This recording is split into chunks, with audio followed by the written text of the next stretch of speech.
I think what is less known among non-Iranians is how much power the women have in Iran.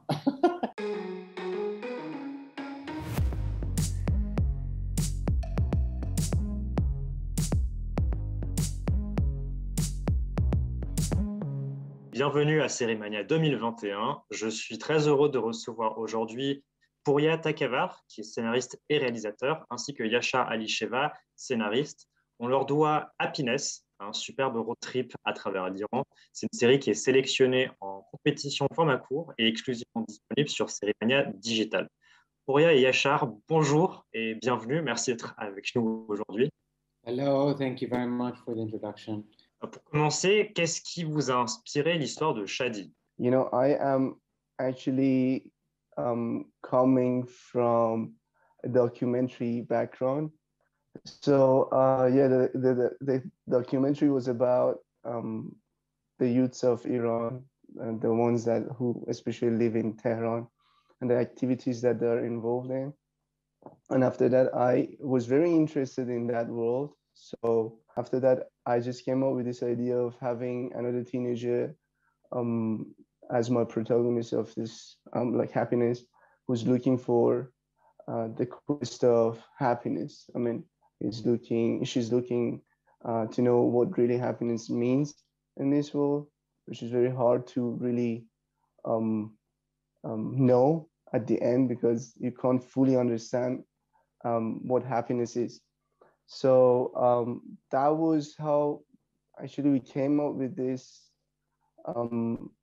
character, and we tried our best to stay true to the fact and to the reality of the lives of these teenagers in Iran. Happiness, c'est une coproduction entre l'Iran et la France. Je suis curieux de savoir comment est né du coup ce projet, quelle implication de chacune des deux parties.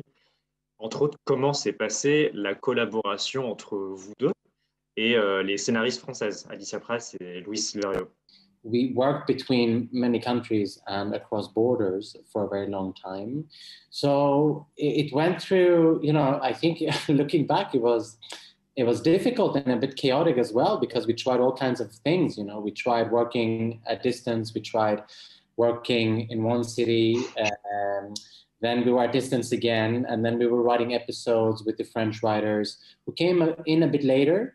And yeah, it's hard to summarize. I think it was kind of a crazy journey. I'm not sure I would recommend it to anyone. It was great, and it was chaotic, and it was. I think obviously the project was enriched by all these different points of view. I think the kind of core of it, the first source of it, obviously was Pouria and his connection to the material, to the characters, to the world. And then I came in, and then the French writers came in as well. And I think everyone added a bit from their own expertise. Quand on crée une série de voyages comme celle-ci, ou un travelogue, comment est-ce qu'on définit les différentes étapes du road trip, les points de chute pour ces personnages? Comment on choisit ses décors finalement? The locations that we ended up having in the show are not the locations that we kind of rationally, when we first started, panned out to have. So obviously that was a process. I think what we stick to was a direction. We knew she was going south and we stick to the direction. And that also has to do with the show. The idea, the core idea was that she goes and it sounds a bit like a cliche, but she goes and looks for her father. It's not a cliche in our show, obviously, but this was the core idea, that she leaves her mother in the capital and she heads to the father, who lives on an island in the Persian Gulf. That's the main trajectory that we had in mind from the beginning and that we stick to. And obviously now it begs the question, how do you choose all the places between Tehran and the island in the Persian Gulf? As you might know, Iran has very different varieties of landscape. It's a very rich country in terms of having it gives you different moods, and when you are in Iran, you get different moods, different scents. When you are out of Tehran, you're straight, you pass a place with jungles, with deserts, and it gives you lots of locations. And we try to stick with, in terms of the look of our series, we try to stick to some places that really are richer than the other places, rich in terms of the images, like the images that we can get from that location that we're gonna put our characters in, and that the events are gonna happen there. I think what we did is that we kind of did the trip ourselves. Mm-hmm. So we had this idea, okay, they're gonna go on a trip roughly from the capital, roughly to this island. Let's just go. And so that's what we did. We basically did the trip. So we took a car and we went from the capital to the south.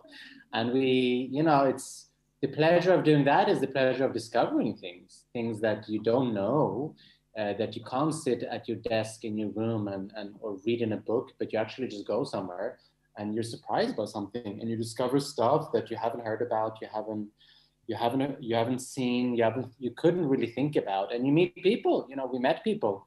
I think we were inspired by some of the encounters that we made on the road. I mean, we were also not inspired by some of the encounters that we made. So I think this kind of journey was great, and it was very inspiring. And so that kind of infused our writing. We wrote a bit. Conceptually, we did the trip, and then we got back at our desks and we started writing. And then COVID happened. Yeah. There was suddenly a lot of restrictions, which I think we had to get rid of some locations, or in the case of Rome, to shoot there, but be very, very, very careful. Le moteur de l'histoire, ça reste Shadi. Et globalement, en fait, celles qui prennent les décisions dans Happiness, ce sont plutôt les personnages féminins, que ce soit donc le personnage principal ou sa meilleure amie Ferial ou encore sa mère. Comment est-ce que vous avez travaillé, imaginé la dynamique entre les différents personnages? I think what is less known among non-Iranians is how much power the women have in Iran. Maybe even more than in Europe, the women have a say.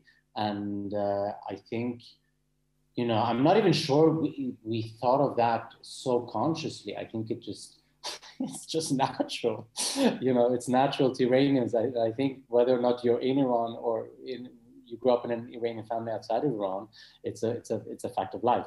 I think an important aspect obviously is the mother, and I think the mother character is a strong character in the show, both in the writing, and I also think she's interpreted very amazingly by the actress. So yeah, I mean, mothers are hugely important. Usually they are the matriarchs of the family. And although this mother is a single mother, so the term matriarch is maybe not completely appropriate. But yeah, she's also, she's trying to run the show. She doesn't succeed because Shadi has a different view of it, and Shadi does whatever she wants to. But I think that was kind of the natural fabric of the way we conceived of the relationships. And I mean, you could also say that the whole show, that the motor of the show is the frustration of the mother. I mean, the reason the conflict between her and her daughter Shadi erupts because the mother wants to leave. She wants to leave because it's hard for her to live in Iran as a single mother and as a woman. So this frustration is kind of the core of it all.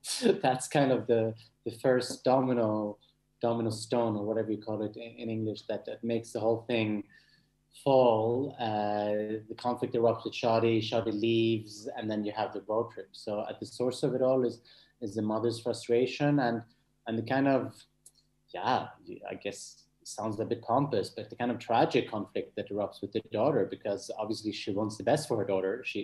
And I think she says it at some point, she says, I'm doing it for you. And in a way she's right, she is doing it for her, but not according to her, because she disagrees. Vous vous êtes entouré de jeunes acteurs très prometteurs. Comment s'est déroulé le processus de casting? Comment est-ce que vous les avez identifiés? So we basically kind of tried our best to choose the people for the roles in a way that they are not very far from understanding those characters.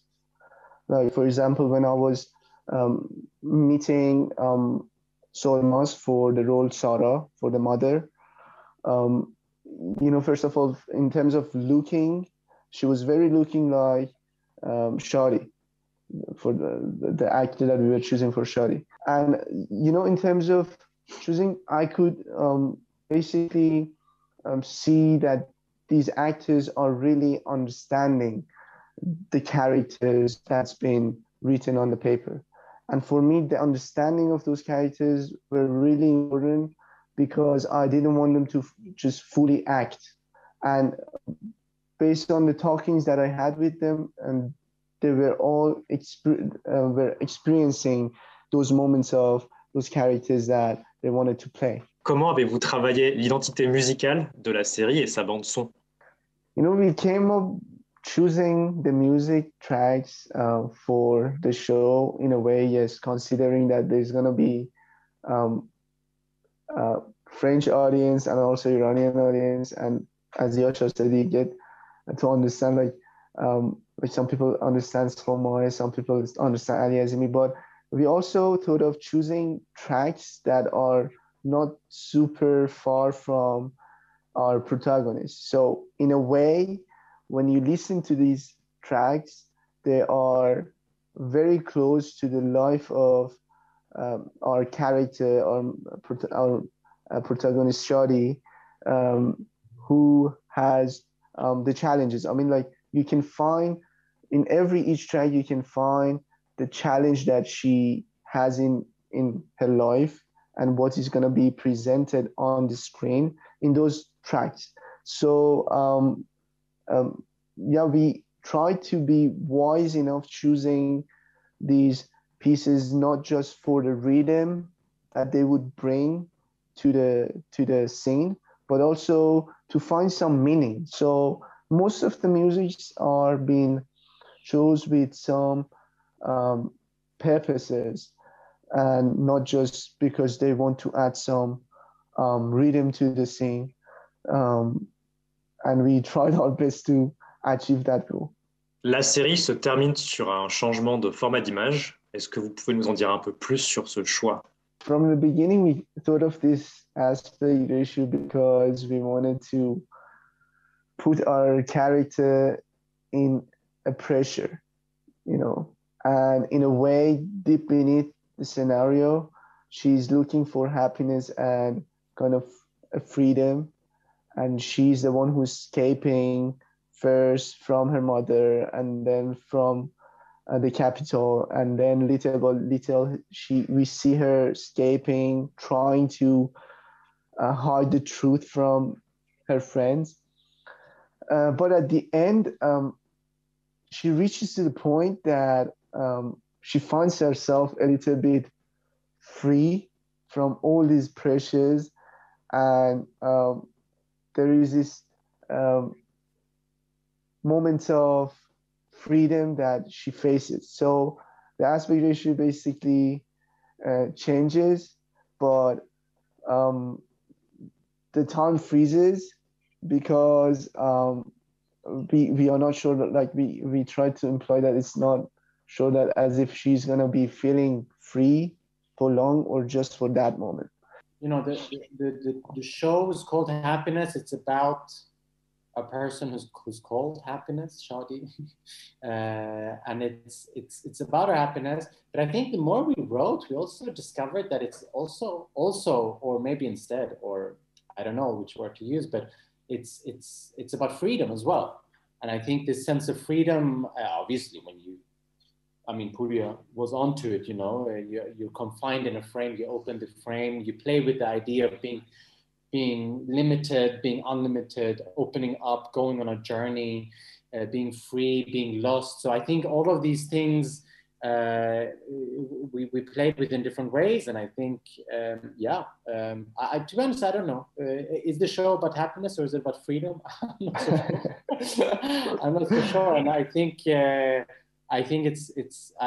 hope the audience is not sure. And I hope they're not, I don't hope they're lost, but I hope at least there's some question in the audience at the very end when you see that the change of frame. How do these two? How does happiness and freedom relate? At least in the case of Shadi. these two are, I think they are both related in a way. You know, you can't be just fully happy or fully free. So I think these are both connected in a way.